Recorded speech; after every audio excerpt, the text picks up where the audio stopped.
Over the last several weeks, we have been studying from Matthew chapter 24. We actually began our study at the end of chapter 23, but it has been focused around the questions that Jesus' disciples ask in Matthew 24, verse 3, about the destruction of the temple and the attack on Jerusalem and Jesus' second coming. And the first 35 verses of Matthew 24 are almost wholly devoted to the discussion of Jerusalem's attack and the temple's destruction. But we noticed last week in our study beginning in Matthew 24:36 that there is a pivotal transition in which Jesus moves very clearly from a discussion of Jerusalem to a discussion of His second coming to judge the earth, the living, and the dead. And following that discussion, Jesus offers a series of parables. The first one is found at the end of chapter 24, beginning at verse 45. The second one is found in Matthew 25, verses 1 through 13. And the final one begins in Matthew 25, verse 14. Every one of these parables is about preparation for judgment. And so they would have applied both to those who were anticipating Jerusalem's destruction, but they also apply still now to us today as we anticipate Jesus' return and our own judgment. Now we're going to look together at the first two of these three parables, the one in 24, 45 and following, and the one in 25, 1 through 13, because these two parables not only are tied together by the theme of preparation, but they are also tied together by three key words. They are tied together by the words wise, foolish, and delay.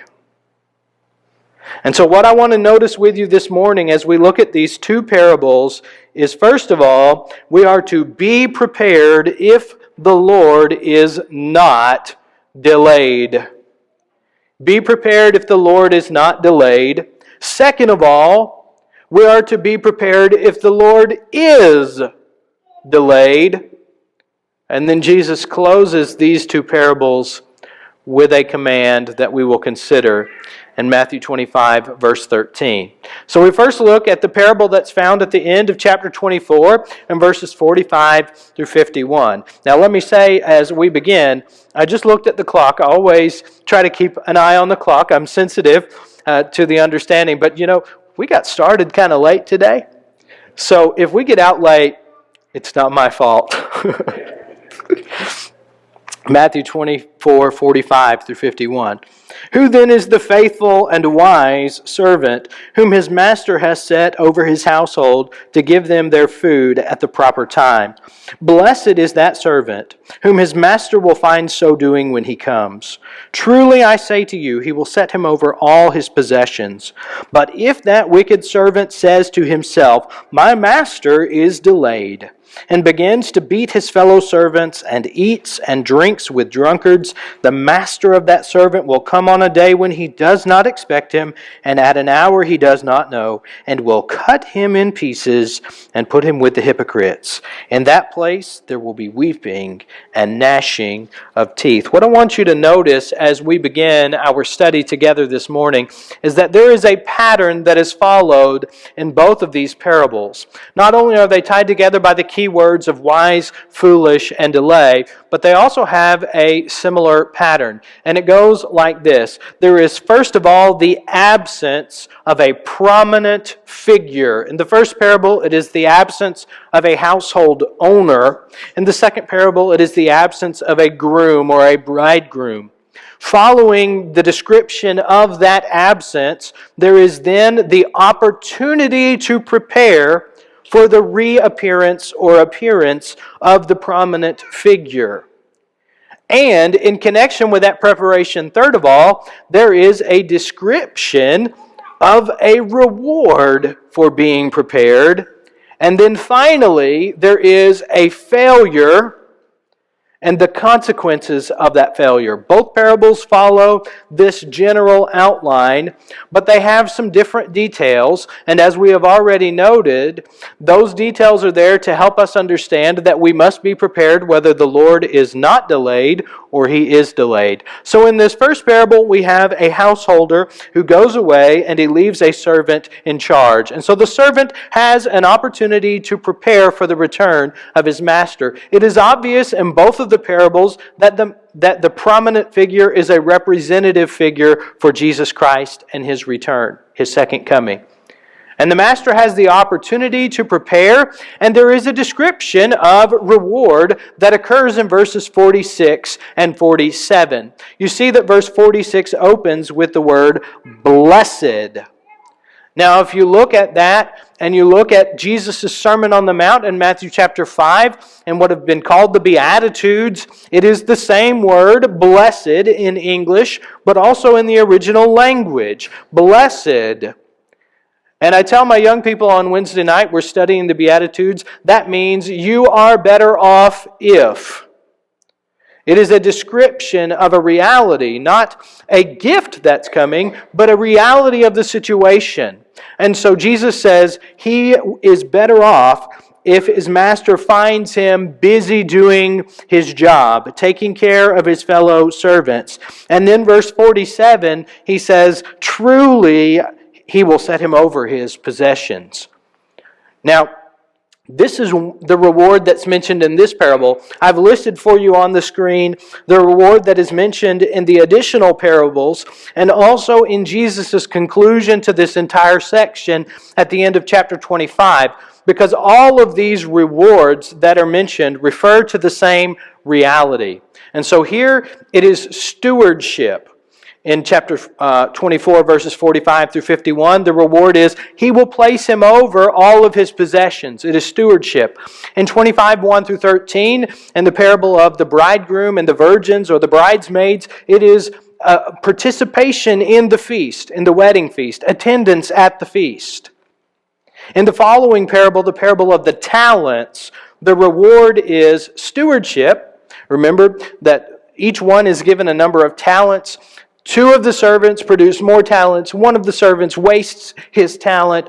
And the reward is, here, I gave you this. I'm going to set you over cities. In Luke's version, I'm going to give you more talents in Matthew's version. So again, it's stewardship, but also added to that is a statement by Jesus, enter into the joy of your master. Then all of this comes to clarity, I think, in the final portion of this section of Matthew's Gospel, when Jesus talks about the final judgment, and he talks about inheriting the kingdom. And so all of these refer to the same reality. And interestingly enough, it goes all the way back to the very beginning. If you go back to Genesis chapter 1, verses 26 through 28, you see God creating the earth and everything in it in 6 days and resting on the seventh day. And in Genesis 1, 26 through 28, God says, let us create man in our image. And He created them male and female in His image. He created them. And He gave them dominion over all things. And He blessed them and said, be fruitful and multiply and fill the earth. So what do we have when God creates humankind in His image, male and female? First of all, we have humankind sharing in God's glory. And second of all, we see that God created humankind to be stewards. So it is only appropriate and fitting that when Jesus comes back, that if we are prepared for His return, that we will realize our full potential, the very purpose for which we were created. that we will be those who bear God's image. In fact, in 1 John, we're told that we will see Him as He is, for we shall be made like Him. But we will still yet in eternity have a stewardship.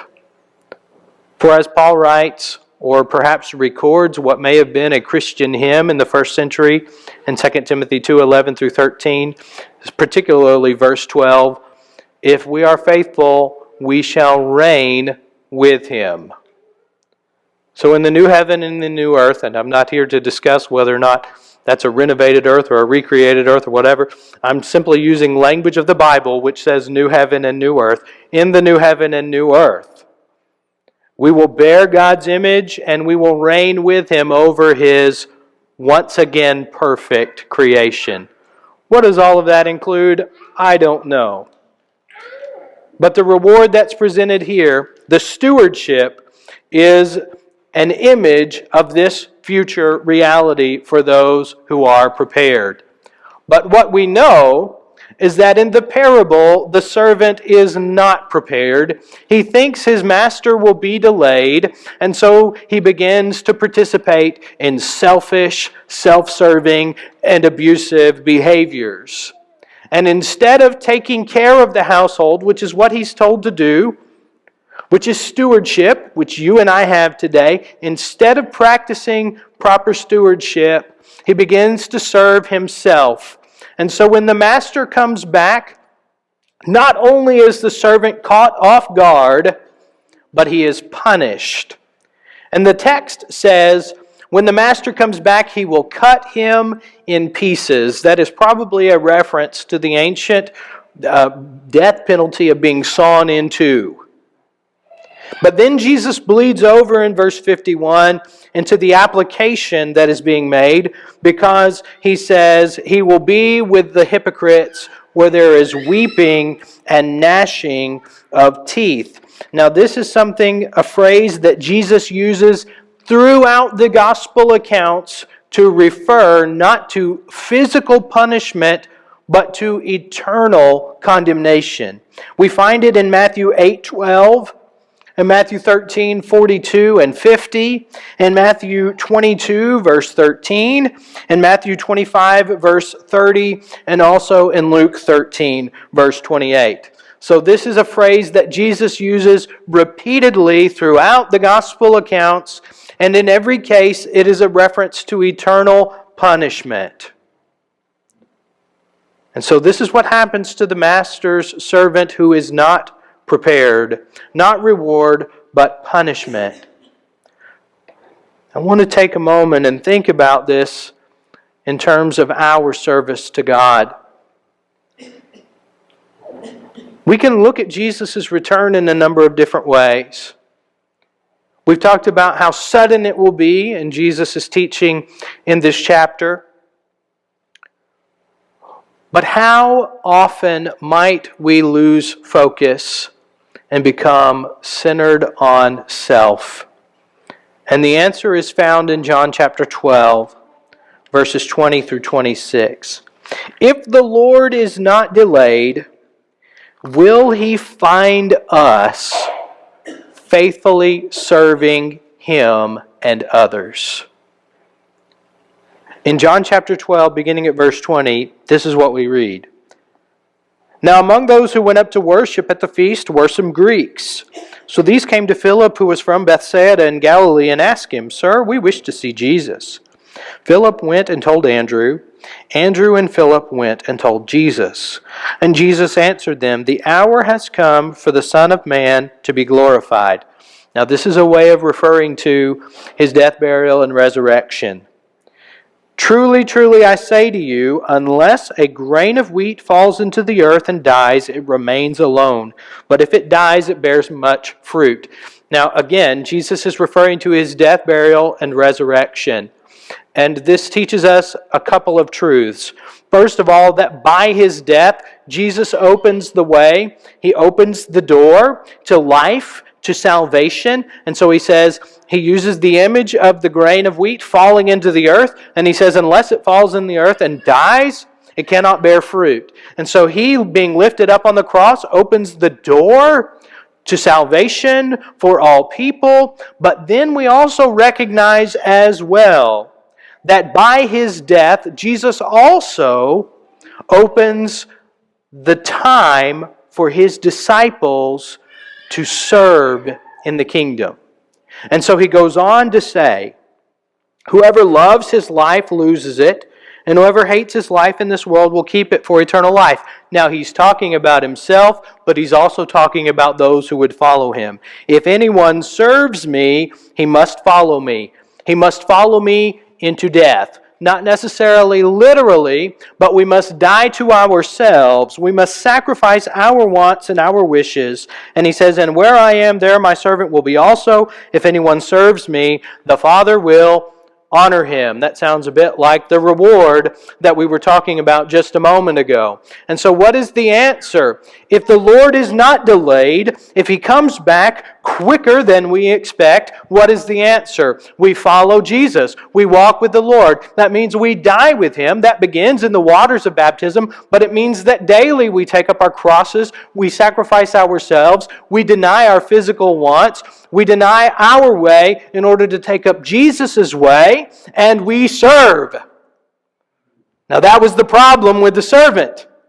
He wasn't serving. We were created to serve. We were created to bear God's image and to be stewards, to care for one another. So if the Lord is not delayed, will He find you serving? We had that passage read to us just a few moments ago by Cecil in Romans chapter 13. The whole law is summed up. Love your neighbor as yourself. Serve.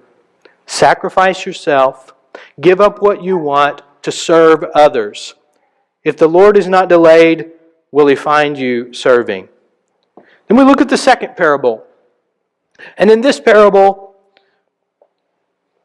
those who are present are not prepared for delay. Then the kingdom of heaven will be like 10 virgins who took their lamps and went to meet the bridegroom. 5 of them were foolish, and 5 were wise. For when the foolish took their lamps, they took no oil with them, but the wise took flasks of oil with their lamps. As the bridegroom was delayed, they all became drowsy and slept. But at midnight there was a cry, "Here is the bridegroom! Come out to meet him." Then all those virgins rose and trimmed their lamps. And the foolish said to the wise, "Give us some of your oil, for our lamps are going out." But the wise answered, saying, "Since there will not be enough for us and for you, go rather to the dealers and buy for yourselves." And while they were going to buy, the bridegroom came.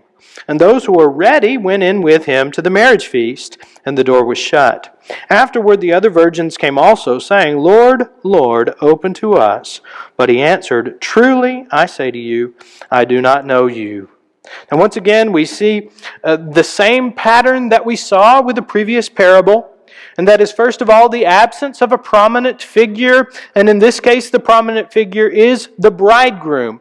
Now, the language of bridegroom, or groom as we would say today, is common in the New Testament, and it is often applied to Jesus. We see it in Matthew 9, 14 and 15 in reference to Jesus. In John chapter 3, verses 28 and 29, John the Baptist refers to Jesus as the bridegroom. And although it is not explicitly stated in Ephesians 5, the church is described as the bride of Christ, whom He has prepared to present to Himself in splendor. And so it is obvious that He takes the role of groom in that case. And so it is obvious here as well that this bridegroom is a representation of Christ. The reward that is available, the opportunity to prepare, is for presence with the groom at the feast. Now, in the Old Testament and in other Jewish literature, there is the language of a messianic banquet in which the people of God will celebrate with Him in eternity this festive meal. And in fact, we see it referenced in our Gospels in the questions that are sometimes asked of Jesus. We talked about that earlier in the year. And so it is possible that Jesus is making reference to this, but in any case, it is presence with the groom and celebration of his taking his bride to himself that is available as a reward. But then we see the failure to prepare leads in this case to separation from the groom, but in even more stark language, a denial of intimacy and personal knowledge. For the bridegroom says, "Truly, truly, I do not know you." Those are the words that no one wants to hear on the day of judgment. I do not know you. Jesus will use the same language later in Matthew 25 when he talks about final judgment. And so we contrast this parable with the first. In both cases, we learn about the prominent figure and his delay or lack of delay. In the first parable, the master is not delayed and he finds the servant unprepared. In the second parable, the bridegroom is delayed and the virgins are not prepared for his delay. Although they have been given ample time, they do not have oil for their lamps. And I think that most of us understand approximately how these lamps would have operated, whether they were shaped like a genie's lamp that we see on television, similar to what you see on the screen, or even more like what some of us may have in our own homes that has a globe at the bottom and a screen at the top. In any case, there was a reservoir for oil and there was a wick. And the wick soaked up the oil and then it was lit. And so without oil, the lamp cannot operate and it cannot provide light. And in this case, the virgins did not have oil. They had ample time. The Lord was delayed, but they still were not prepared. And the outcome of that is that they are not recognized by the Lord. Now, people have disagreed over what this oil represents in the parable, but I think the application is obvious. Even if the time is long, we must be ready for the Lord's appearance. And that readiness includes not only obeying the gospel, but also being faithful for the endurance of our lives or until he comes back, whichever one is first. And so I want you to look with me now at 2 Peter chapter 3, verses 8 and following. We may even go a little bit past verse 10. 2 Peter chapter 3, beginning at verse 8. But do not overlook this one fact, beloved, that with the Lord 1 day is as 1,000 years, and 1,000 years is 1 day. The Lord is not slow to fulfill his promise, as some count slowness, but is patient toward you, not wishing that any should perish, but that all should reach repentance. But the day of the Lord will come like a thief, and then the heavens will pass away with a roar, and the heavenly bodies will be burned up and dissolved, and the earth and the works that are done on it will be exposed. Since, verse 11, all these things are thus to be dissolved, what sort of people ought you to be in lives of holiness and godliness, waiting for and hastening the coming of the day of God?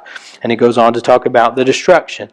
And so, if the Lord is delayed, and in fact, Peter says, for those who were present in the first century, they felt at least as though the Lord was delayed. And remember, the delay is not about God's timing, it's about the way we perceive his timing. He's not going to be early or late when he comes back. He's going to be right on time. But whether we think he is delayed or not, we must be found faithful. And Peter says, because all of these things are to be, you ought to be living faithful lives in godliness and holiness. Do you know what strikes fear into my heart? That God has given so much time for preparation, and yet there will be people who are unprepared. In Luke chapter 18, Jesus gives another parable. It's a parable of the unjust judge or the persistent widow, about a woman who seeks justice from a judge, and she's persistent in asking this judge over and over again for justice. But then Jesus makes the application and he says, if this human being, this judge, will give justice, how much more will God give justice to his people? But then he makes this statement in verse 8. When the Son of Man comes, will he find faith on earth. Now, I don't know the day of the Lord's return. No one but the Father knows. But I've often wondered if the Lord will come back when there is no one left who believes in Him on the earth. Nobody can know when that is. That doesn't give us any sign of His coming. But you look at Abraham in Genesis 20 bargaining for Sodom and Gomorrah, and it wasn't God who said, "Okay, Abraham, that's enough." It was Abraham actually who quit going lower. "If there are 10 found, Lord, will you have mercy?" And then Abraham stops. What if Abraham had gone to 6 or 2? We don't know. Abraham's the one who put a limit on God's mercy on that occasion. So I don't know when the Lord's coming back, but I wonder if He's coming back when there's no one left who believes in Him. Now, that doesn't mean we get to control when He comes back. We don't know when He's coming. Will you be found faithful? See, Jesus ends these two parables, these two related parables in Matthew 25, verse 13, with a very simple statement. He says, "Watch, therefore, for you know neither the day nor the hour." You don't know when He's coming, so you've got to be readied. If His coming seems delayed or not, you've got to be prepared. And so the question that you and I must ask ourselves this morning is, am I ready for His appearance? This past week, several prominent figures died. One was a television actor by the name of Leslie Jordan. He was driving to work when he had a heart attack or a stroke, and he crashed and he died. In Great Britain, there was a radio announcer by the name of Tim Goff who was on the morning radio around 8:30 in the morning having a cup of coffee, talking and doing his show when he had a heart attack and died on the air. I don't bring those up as scare tactics. I bring them up actually for a different reason. And it's going to sound weird at first. Wouldn't it be great? Wouldn't it be great if we were in the middle of working for the Lord when He came back? Wouldn't it be great if we were in the midst of our service to the Lord when we died? Leslie Jordan was on his way to work. Tim Goff was at work. They were doing secular things. But what if we were in the middle of our service to God when He came back or we died, whichever one it happens to be first? That's my prayer for all of you. That the only thing that would interrupt our service to God is either the return of Christ or our death. But you know, the decision is yours this morning, whether that will be so. So we're going to sing an invitation song. And if you're not serving God faithfully today, or you've not yet begun your service to God today, He invites you to come as we stand and as we sing together.